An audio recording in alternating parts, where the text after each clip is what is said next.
Following two highly impressive wins in their first two games, Italy became the first side to book their place on the knockout rounds of Euro 2020 on Wednesday night with a comfortable 3-0 win against Switzerland.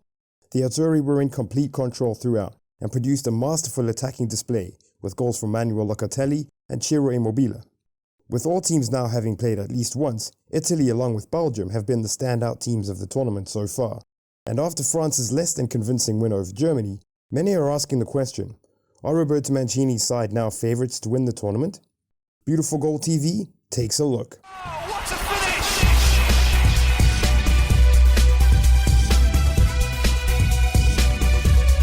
Beautiful goal! Despite the absence of midfield maestro Marco Verratti in midfield, the Azzurri have been completely dominant in the midfield zone in both games, with Locatelli, Jorginho and Barella producing high-quality displays. They were particularly effective against Turkey, as they completed almost twice as many passes and had 61% possession with 87% pass accuracy. They also created an impressive 24 shooting opportunities and hammered 3 goals past a team who had only conceded 3 during their entire qualifying campaign. Lorenzo Insigne and Domenico Berardi were both sensational in the wide regions, with Spinazzola and Florenzi often helping to create overloads where the Turks struggled to cope. Prior to that win, Italy had never scored more than 2 goals in any game at the European Championships, and yet just a few days later, they repeated the feat with another emphatic win over Switzerland.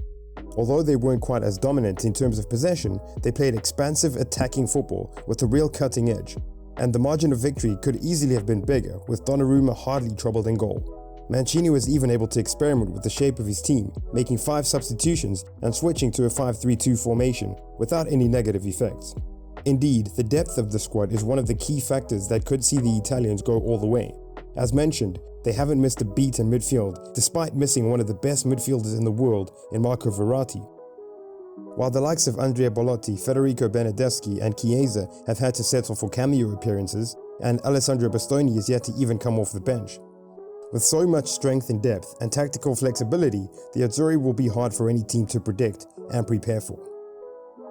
Another reason they could be considered favourites is the exciting, expansive brand of attacking football they're playing, reminiscent of Marcello Lippi's 2006 World Cup winning team, looking sharp on the counter and devastating in the wide regions, which is very uncharacteristic of traditional Italian football. But it is coupled with their other main strength, which is as Italian as it comes, defensive solidity. Indeed, Mancini's men have now gone 10 games and just under 1,000 minutes without conceding, making them the most robust defensive unit at the tournament. Despite the injury suffered by Giorgio Chiellini against the Swiss, which doesn't appear to be serious, Milan's Francesco Acerbi looked assured when deputizing alongside Leonardo Bonucci at the back, and will be hard for even the most dangerous of attacks to break this Italian team down, with Donnarumma having only faced 1 shot at his goal in 2 games so far. With Italy set to take on Wales in their final group game on Monday, they look certain to progress as group winners and will likely face Ukraine or Austria in the round of 16.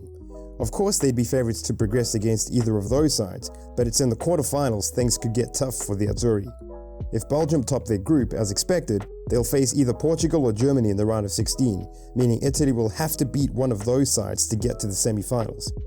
Something they are more than capable of doing, especially if they remain as impenetrable at the back, but it will be difficult nonetheless.